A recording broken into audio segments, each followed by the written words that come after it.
Alrighty, I would like to go ahead and get started. My name is Debra Mair, and I'm the director of the Utah Independent Living Center. And for those who don't know, the center in Salt Lake was the first center in the state of Utah. And we got the funding in '81 and started in '82. And I was one of the original staff hired. So you can do the math, but that means I've kind of been with the program for 31 years now, because I started April of '82, or I started in June. But what I'd like to do is maybe talk us through just a little bit of the history of independent living.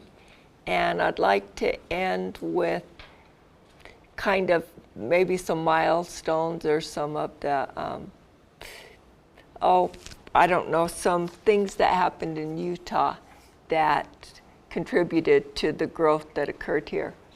But before we do that, I'd like to travel way back a long way to some of the Western cultures, and would like to talk a little bit about some of the attitudes that people held towards people with disabilities. Because I think really, if you think about change, you think, okay, I can put a curb cut, and that's important, but what's really going to make things better for folks, what's going to make things better is if we can have everyone realize the value and the importance of people with disabilities and change their attitudes so they want to make their places accessible, and they want to make their programs available for everyone, and they want to consider everyone in their community as a person with value. Because really, you know, a community that has a lot of diversity is a community that has a lot to offer everyone. And it also means that everyone in that community has a lot to offer. So, you know, if you think back of some of the early communities or the early times, there were the kind of nomadic times. And if you were a person with a disability back then, guess what your fate was? You were considered someone with zero value. So you were left along the wayside when the whole group decided that they could no longer sustain their living there. So they would get up and leave, and you were kind of left to fend for yourself, and that meant you probably had a pretty short existence. And as time went on and the Greeks came around, you know, they started looking at people with disabilities, and what do you think they thought of them? They thought, oh, you know, the Greeks were thinkers. And I hope there's some people in the room, and I hope that all of us are thinkers and we think things through. But they started thinking that there was a reason for disability, and you know, that there needed to be some rational kind of thinking. But the reason was that it was mainly kind of a disturbance of your mind. So they thought epilepsy and other things were caused by the way you think. Because remember, you know, the Greeks were thinkers. And that went on for a long time. And then, you know, Christianity kind of came to be, and they started thinking. Early Christianity, they really wanted to include people with disabilities in some ways, but they thought of them with a lot of sympathy and a lot of pity, and you know, it was a very religious time. So guess what? They started thinking that disability was caused by some sort of impurity or something that you've done wrong. So if you pray a lot, and if you worship a lot, and you do all the things you're supposed to do, by golly, you can probably cure disability. So they thought disability could be cured by worship. And I think if you think about it, and as we get a little further along, you'll think that there are probably some of those thoughts that are kind of still out there, that if you do good deeds, sometime you're going to be better, or, you know, if you were a really good person, then you've really been blessed by being given this disabled child. Or some people think that disability is because you've been a really bad, horrendous person, and you know, that's your punishment for something you've done wrong in your life. But so some of these early ideas they're lingering, and we need to kind of look in our own hearts and see if we think some of those thoughts. Then we moved on to the Middle Ages, and the Middle Ages, people started being very fearful of people with disabilities, and they ridiculed them. And they thought that disability was a manifestation of evil. So you'd see like the court gestures and different people who were really people with disabilities, but people were just afraid of them. So, and I think occasionally we still see a little fear over some disabilities, especially some of the more significant ones. During the Renaissance time, that was the first time that really education and medical care was available for people with disabilities. So before that, you were just kind of on your own, and you either made it or you didn't. And I think we know what happened to a lot of people. But because they believed that people with disabilities were deserving of care, they also believed that they should be educated. But they believed that that should kind of occur away from other people. So really during the Renaissance was when we've seen people with disabilities first becoming segregated from most of the general populace. So that's when that happened, and that's when you started kind of the term institutionalization came into place. And that whole term of keeping people separate and away, even though you wanted to educate them, I think really led to some kind of bad things. And at least some of the notes that I have and that I'm talking about was some things that had been put together by a couple of people, Tim Cook and Maggie Shreves, along the way. But there's some thoughts out there, and it would be hard to disagree, that it's a lot of that whole belief that led to the institutionalization, the fact that people with disabilities and others who were different needed to be kept separate, led a lot to what happened in Hitler's Germany. And that was that you take people who are different and you separate them, and that means they're not worthy of the same kind of services or the same kind of respect or dignity that other people have. So that made it really easy for people who had cognitive disabilities or people who were mentally ill. They were some of the very first people that were put in some of the gas chambers and the mass execution and the experimentation that happened. And a lot of that is, a lot of people believe, a direct result of being institutionalized, or this whole concept of you take some people and you put them somewhere else because you don't want them to be part of your community. And that's kind of a terrible thing. Even when you think about, okay, you know, this is the melting pot. This is where everyone wants to bring your sick, bring your weak, bring everyone but your disabled, because the early American colonies wouldn't let people with disabilities in. And the reason they wouldn't let them in is they thought that you bring people in with disabilities, you're going to have to financially support them. And we don't want to financially have to support new people that we're bringing in. Gosh, think about that. I think there's a lot of those concepts out there now.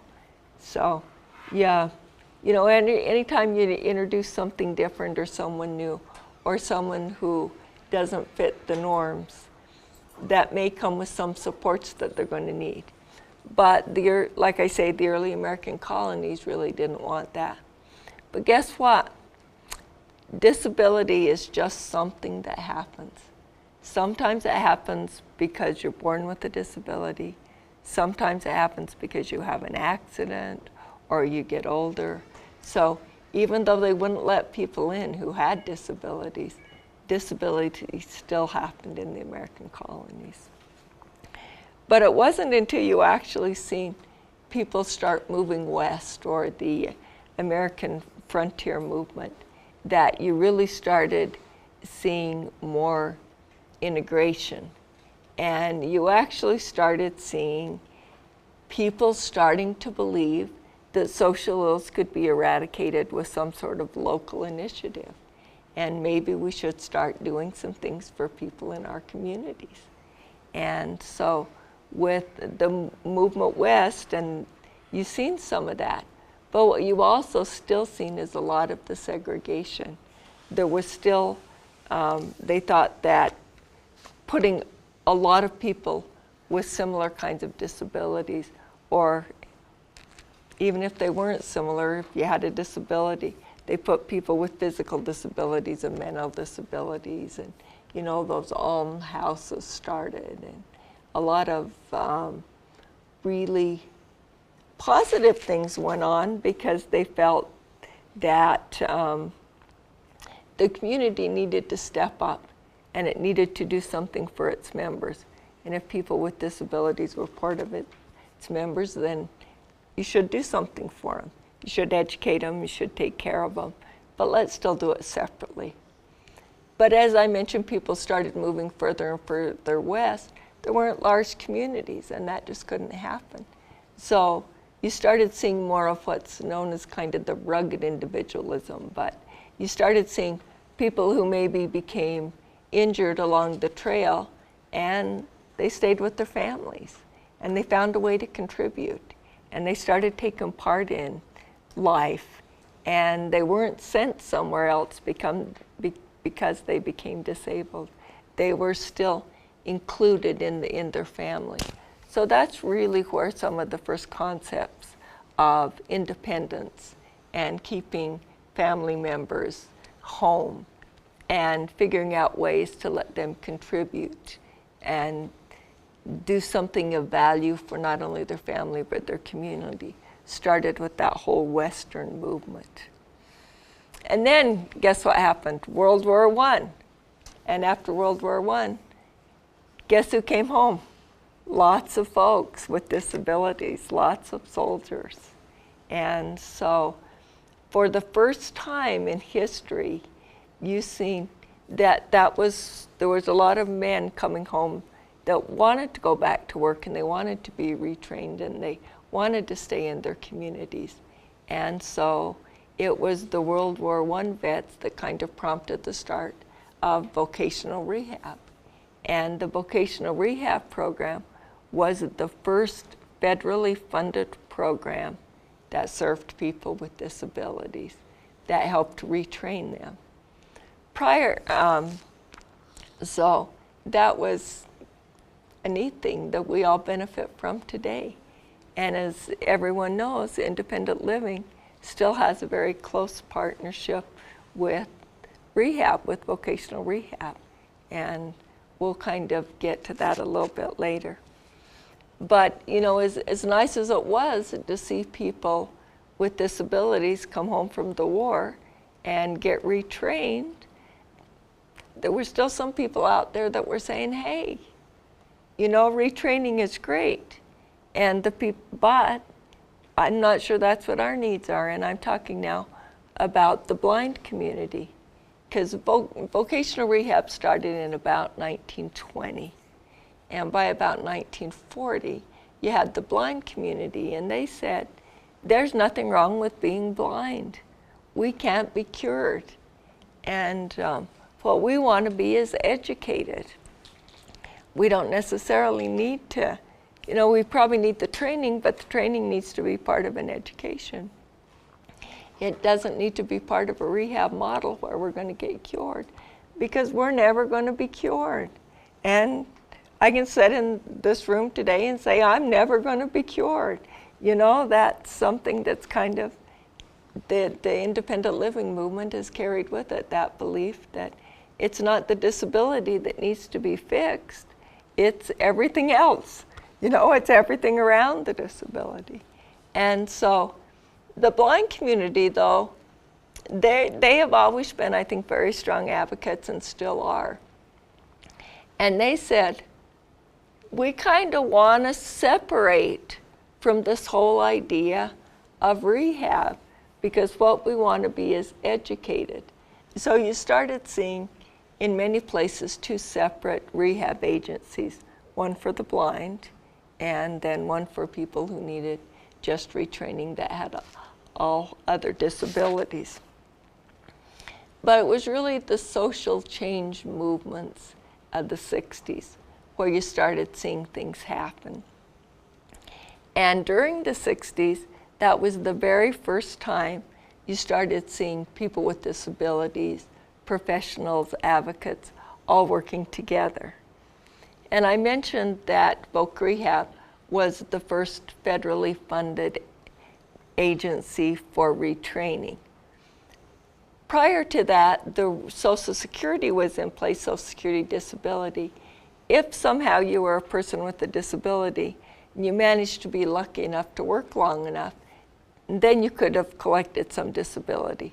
But there wasn't really any other programs that were out there to serve people with disabilities.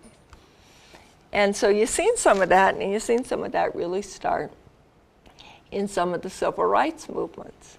And I don't think there's a person in this room that doesn't know Rosa Parks.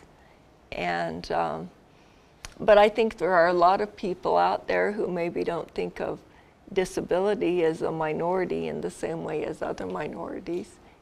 You may think of those. But there's still lots of things that just being a person with a disability have not been available to them. And so in a lot of ways, you know, disability is a very significant minority. And I often hear people say, and sometimes it's a comparison that makes me a little uncomfortable, but you know, nevertheless it's true. They say, you know, Rosa Parks had to sit at the back of the bus, but people with disabilities couldn't even get on the bus. And that's true. Think about when we got transportation, lifts on buses, early 80s. So, you know, people with disabilities were denied, discriminated against with transportation for a very long time. Still are, actually, if you want the truth of the matter. We're not finished with all the work we have to do. But the civil rights movement made a big difference because people started looking at the fact that everyone has the right to some basic services. And then, you know, often you hear people say, oh my gosh, why in the independent living community do they call the people they work with consumers? You know, that's a weird thing. Does that mean you're going to eat because you consume food? Well, you know, heck no. Doesn't mean you're going to eat, but I have heard people say that. But the whole idea of consumerism was started with Ralph Nader, and it's based on the belief that if you're going to buy a product, you should know something about it.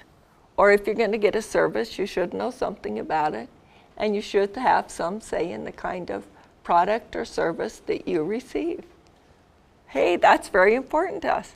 We think people with disabilities should have a say in the services they receive. Therefore, this whole idea of consumerism was important, or customer or user or whatever you want to call someone. But the belief behind it is you should either educate yourself or know your own needs enough that when you go to get a product or a service, you ask questions and you pick the right service for you. And hopefully that's what independent living is all about, is helping people pick the right service for them so they can achieve their goals.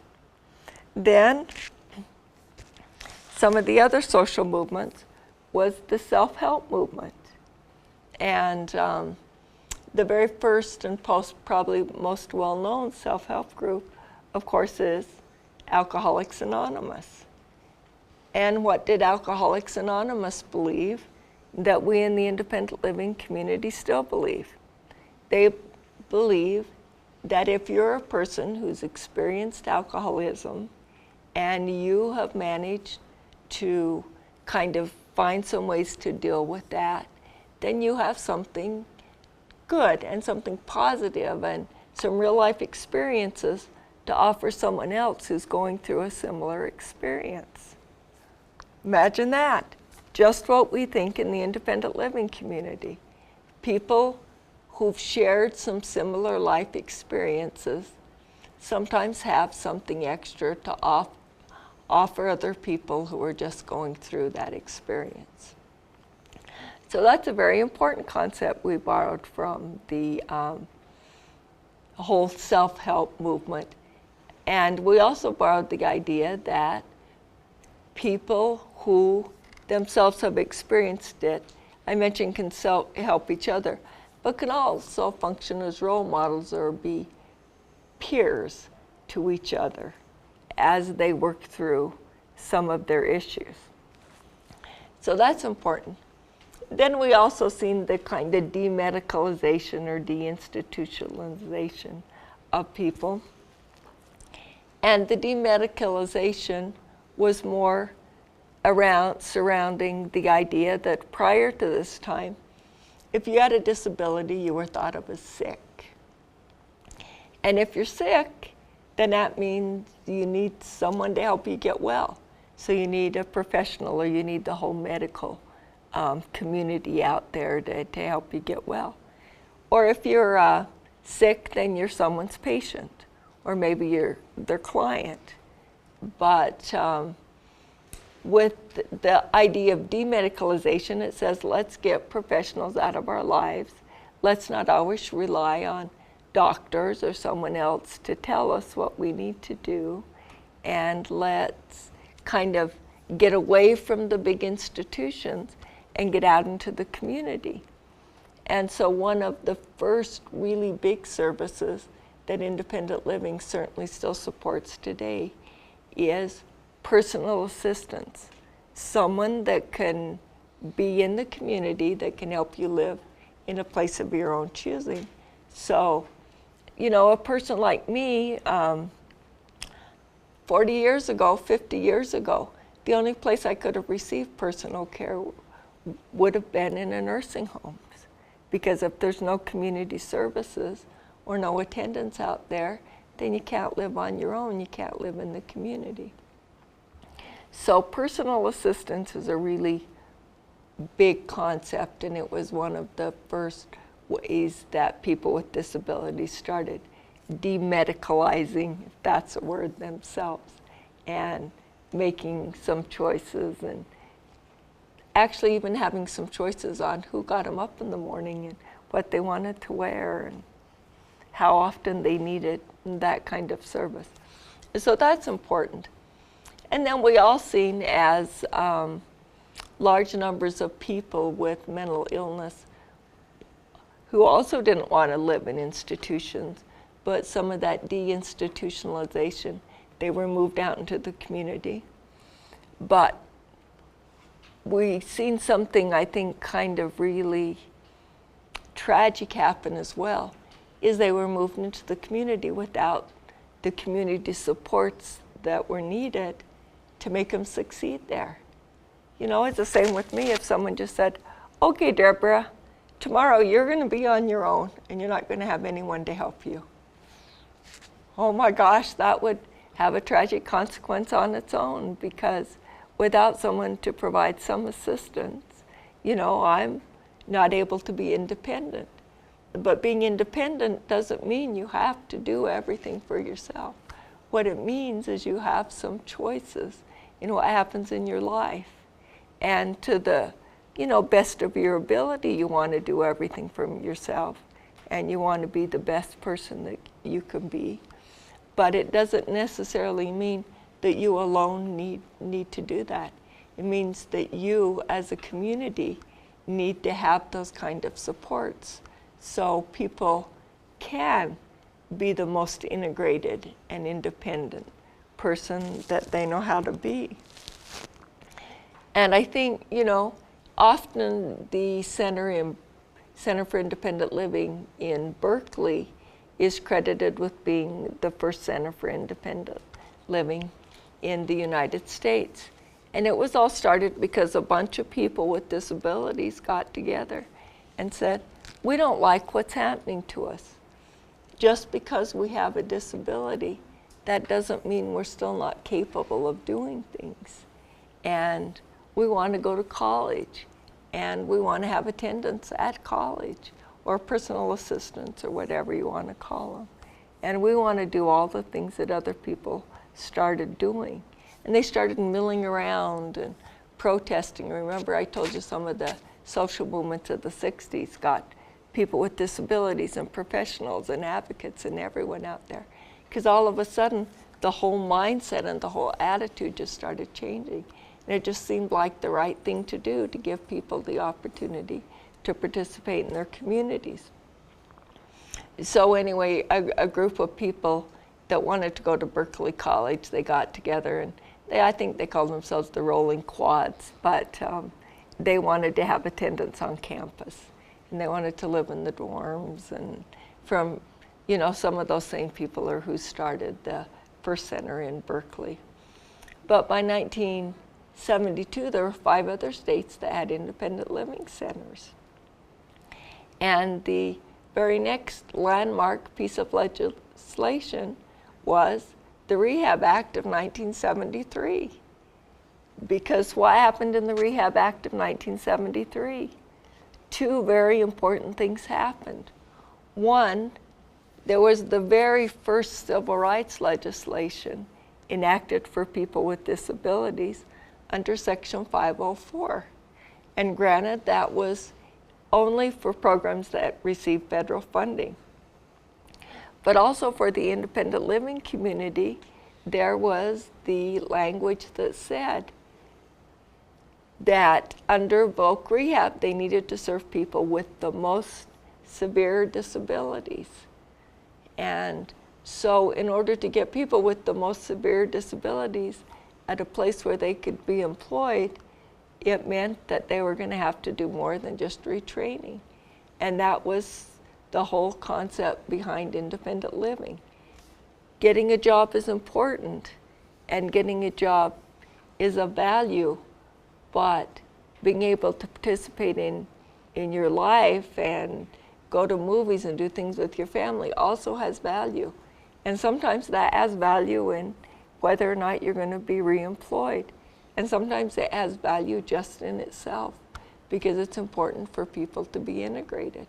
It's important to be able to be the best at everything you try to do, whether or not the end result is employment. And that very first language that you need to serve people with the most significant disabilities came to being in 1973. But there wasn't actually any funding put, because you know the Rehab Act is reauthorized every few years, and that's why you always hear it's the Rehab Act as amended, because when it's reauthorized, it's amended and there's other parts added. So in '78, there was actually some funding that was put towards what was then, was a part of Title VII of the Rehab Act, and that's what funded independent living. And so some of the first centers across the country came to be in '79, '80, and '81. And guess what? People never think that Utah is a kind of state that's out there on the forefront. But I mentioned to you the center in Salt Lake City got funding in 1981.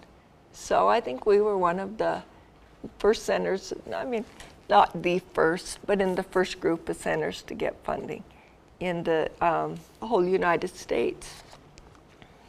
So with the funding that became available in 1978, money still went to what's known as the Designated State Unit, which in Utah is the Utah State Office of Rehabilitation.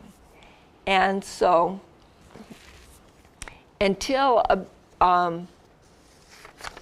1992, when the Rehab Act was reauthorized again, all the funding for independent living went to the designated units.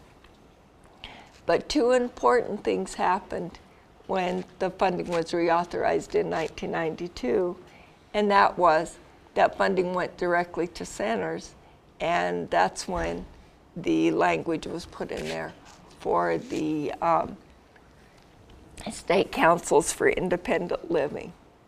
So But before that, some important things were going on in the state of Utah.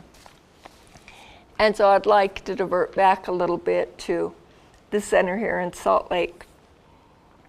We have kind of an ambitious name because when we were started in '82, when we opened our doors, we were the only center in the state. But remember how I mentioned that we were, that I think, and I hope everyone in this room thinks, that Utah really does lead the forefront for doing the right things for people with disabilities and for other people as well.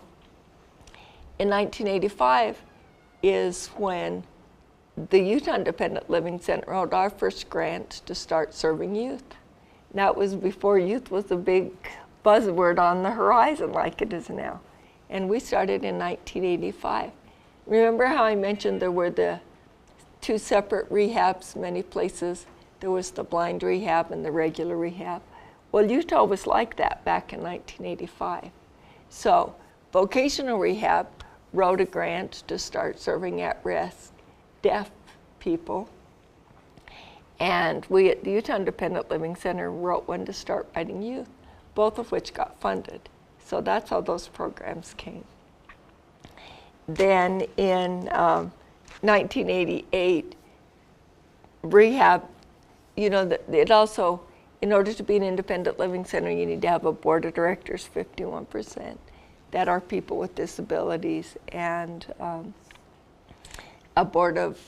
staff that's 51%.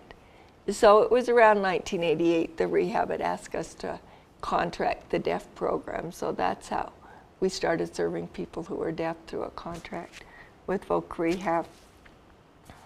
Then in 1987, a person who I think many of you know, and that was Bill Young, he wrote a grant that wanted to start an independent living center in 3 rural communities. And that was funded, and those centers started in '88. And they are the center that was in Logan, the center in Price, and the center in St. George. So starting in 1988 in the state of Utah, we now had 4 centers for independent living. And we plugged along for a while, and I mentioned to you in '92 there was some amendments written to the Rehab Act that took the money that was going to Voc Rehab and the portion that was funded under Part C then directly started coming to each of the centers.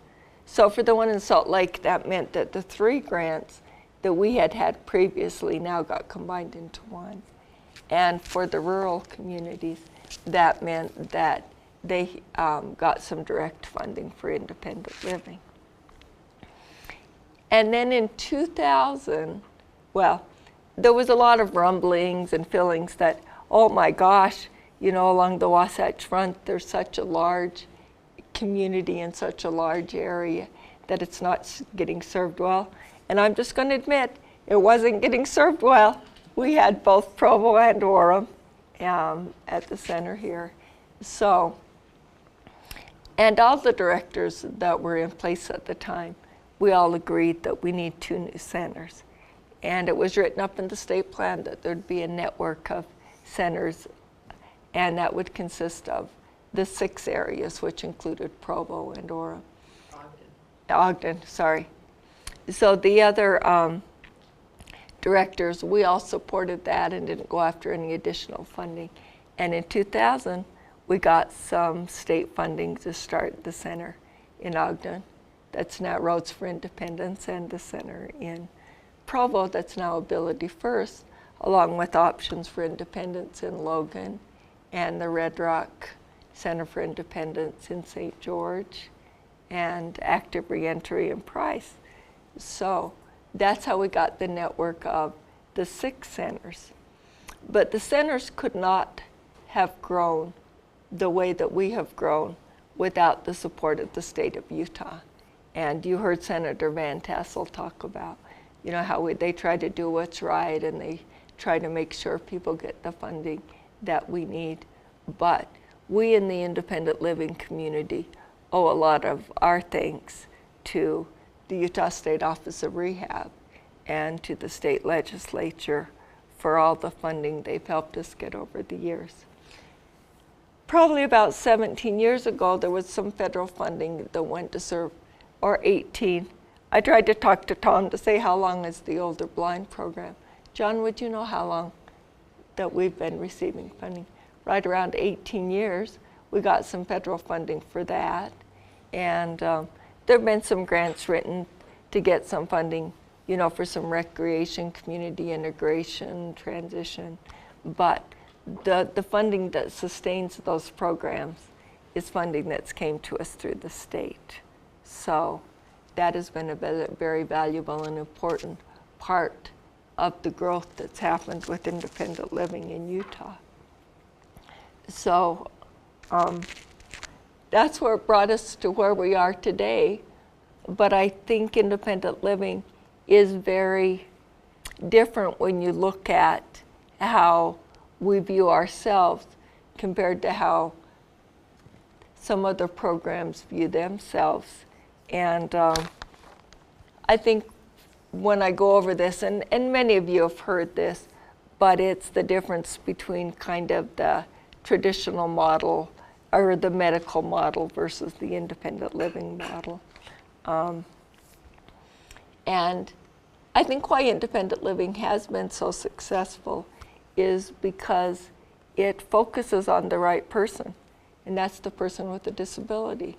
And it thinks that the person with a disability is who knows best about the services that they need or that other people with disabilities need. And really that's what independent living is all about. So if you look at the prior to independent living, if you look at what the problem was or what needed to be fixed, remember the blind community said, it's not the disability that needs to be fixed, but most traditional programs feel that that is what needs to be fixed. You know, if something, and sometimes it does need to be fixed. You know, I can't say that as a blanket statement. If you become injured or you break your leg and you can get some rehab and you can get better, then sure, that needs to be fixed.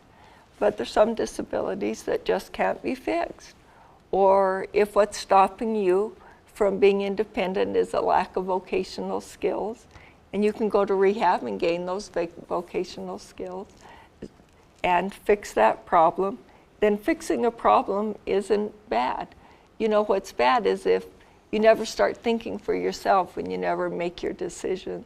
You never decide what kind of job you want. You just let someone else say, oh my gosh, you're blind, so I think you're going to be really good on a switchboard, so I'm going to let you answer phones.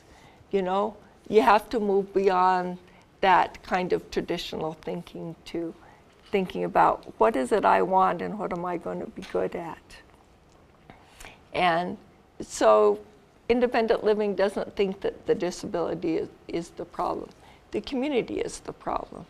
So if the community is the problem, then what's the solution? Well, the solution is obviously fixing the community. It's barrier removal. It's getting other people active. It's advocating so we can all get the services we need to be part of the community. It's that self-help. It's being willing to be part of making it happen, to stand up there and being willing to share what you know or what you think has worked well for you or what's been good.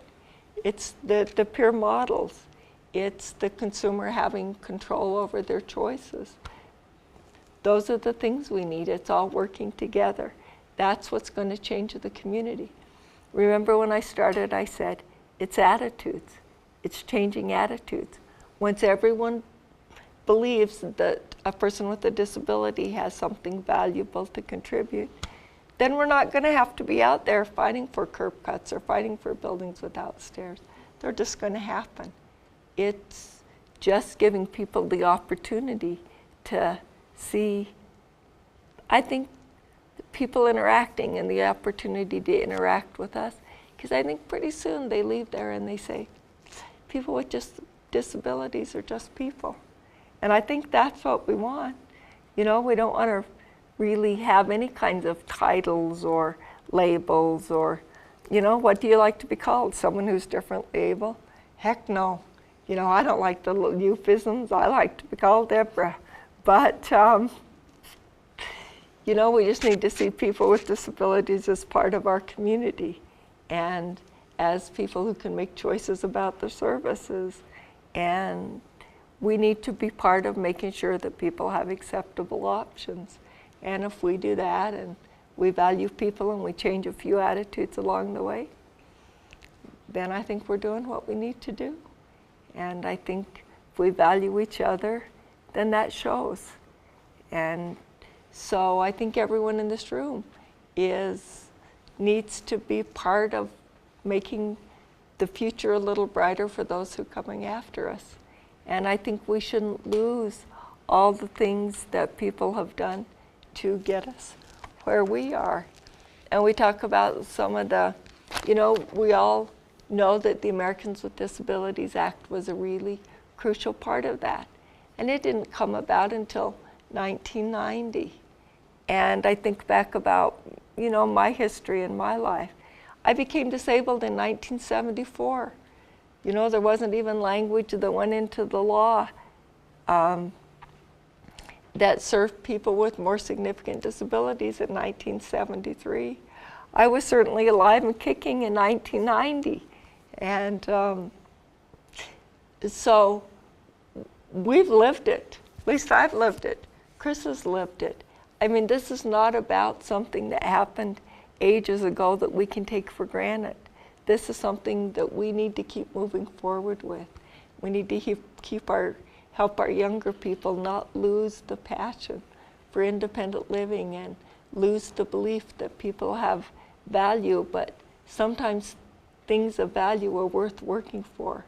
And we all need to work to make sure that more community services are in place so we get people out of institutions who don't want to be there, because they have just as much right to be out as we do.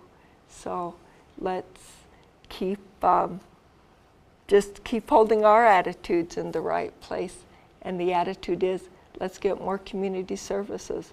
Let's move independent living forward.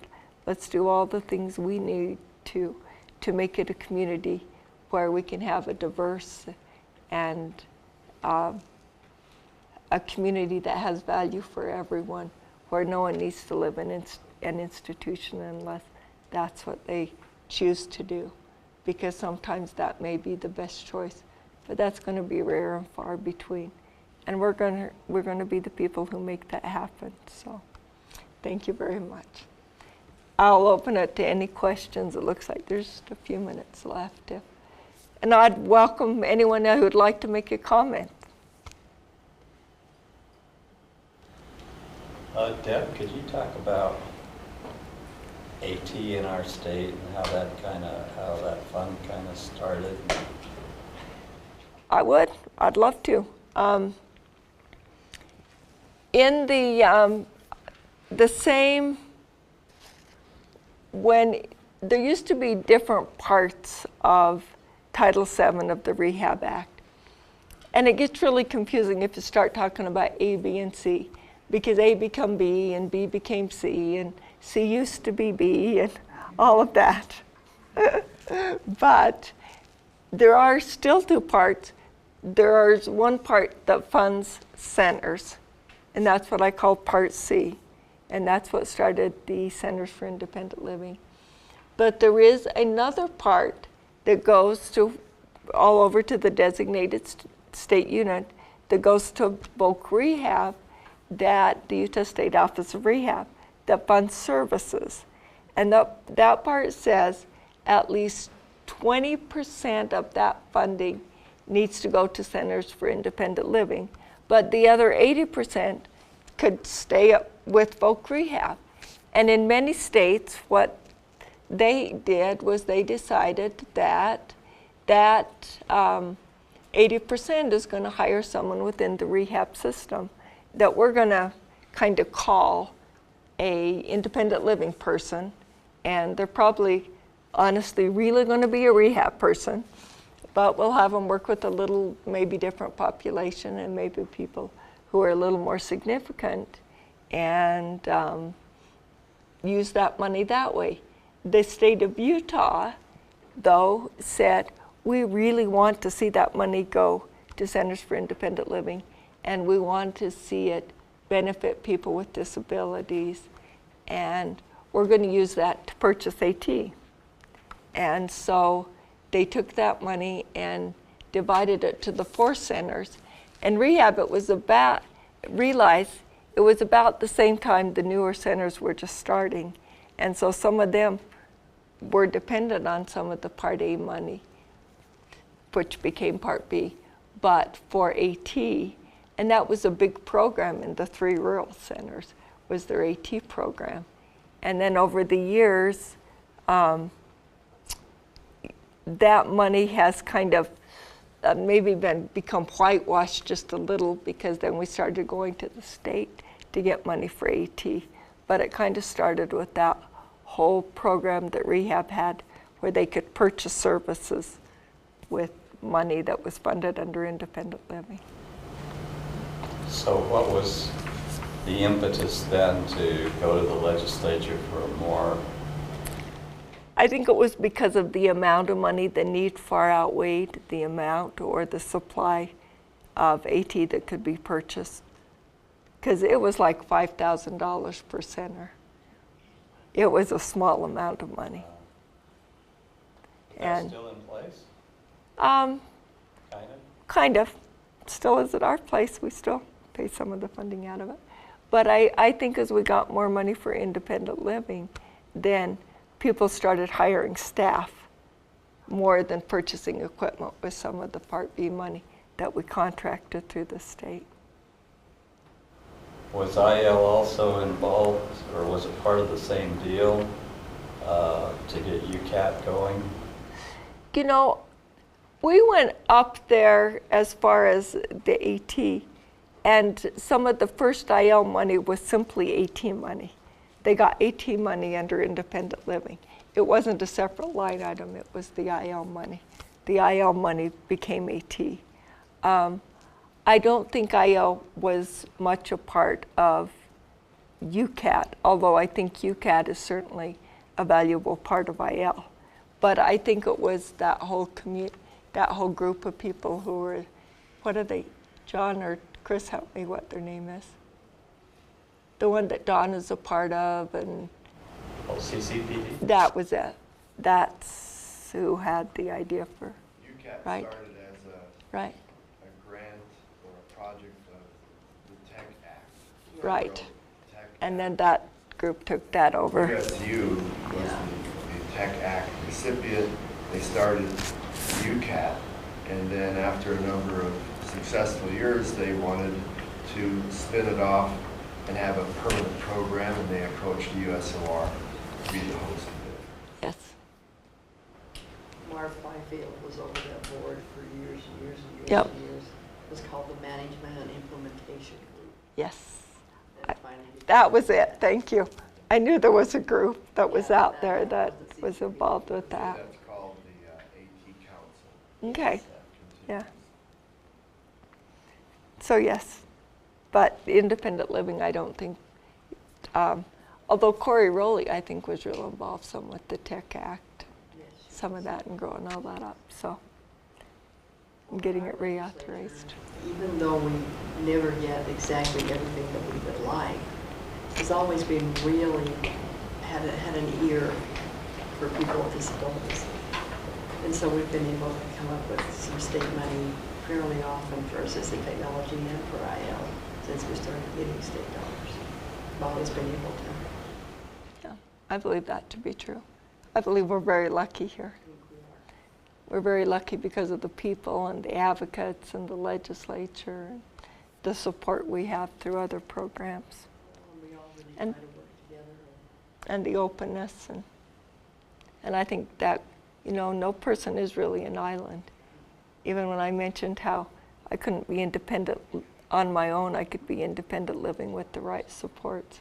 I think if we all support each other, we get a lot further. So along those same lines, the About when did the community integration money come in and the nursing home transition money? From the legislature or in general? Because back in the day, community integration sort of started because we at the center, the Utah Independent Living Center, wrote a grant that we just got because we were the only center for independent living then on with recreation.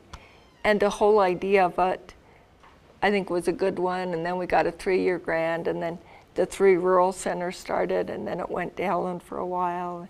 Then we kind of switched it around for a while, and then we went up and approached the legislature and was able to get permanent funding that way. Nursing home transition started the same way with a grant. And what was the time frame for that, for the state money? For community integration, do you remember, Cheryl? About 1993. Yeah. Maybe 94. You know, I remember how we were talking about doing that little timeline. I think we should really get this all down for a little history of independent living in Utah. Independent living whole philosophy is community integration. Sure. We did manage to come up with funding and things to support it and expand it. Same with the nursing home transition. Yes. Yeah. That was, I think, in perhaps the 2004 or 5 legislative session. Yeah, with transition. The nursing home transition. Yeah. Because we had the new centers when we started. Those were solid. Yeah, they were there. Gone to the state effort. Well, 1991 is when we got the first 3-year grant for CIP at options. That was the 100%, the 75, the 50%, and then it went away for a year. Yeah. And we got it back. And then Wood had it before then. So, anything else? I think it says we still have some work to get this down on paper. Because if people in this room don't remember, it's going to be forgotten. Brooke's writing a lot of stuff down. We've got good minutes over here. Excuse me, Andy? I was going to say, what kind of rallies have you done? I know you talked about like Denver. Well, I was on the very first march that kind of directed and we went to Denver, Colorado, and it was when they were going after APTA then. And then here in Salt Lake, the center was involved. In fact, a couple of the staff crawled up on buses. We have some pictures of that in the downtown area to try, because we had lifts, but they were all locked up. So we should talk about that one day too. That would be kind of fun. But I think there was, and I think the deaf community really rallied to try to get some services and to get the deaf center. And we all rallied for transportation. And I mentioned the blind community rallied for some separate services. But I was also in San Francisco, but you've been on some too, so. Different places. In fact, I was in Mainstream with my fist stuff once, if you haven't seen one of the rallies for transportation. Because, if you don't have transportation, you don't have personal assistance, you really are stuck in an institution. And we don't want people to be there who don't need to and who don't want to be there. And we may all end up being there, so let's fight for those community supports so we don't need to.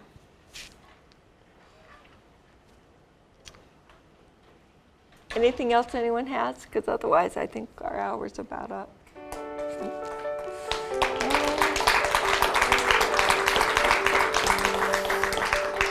And thank you all.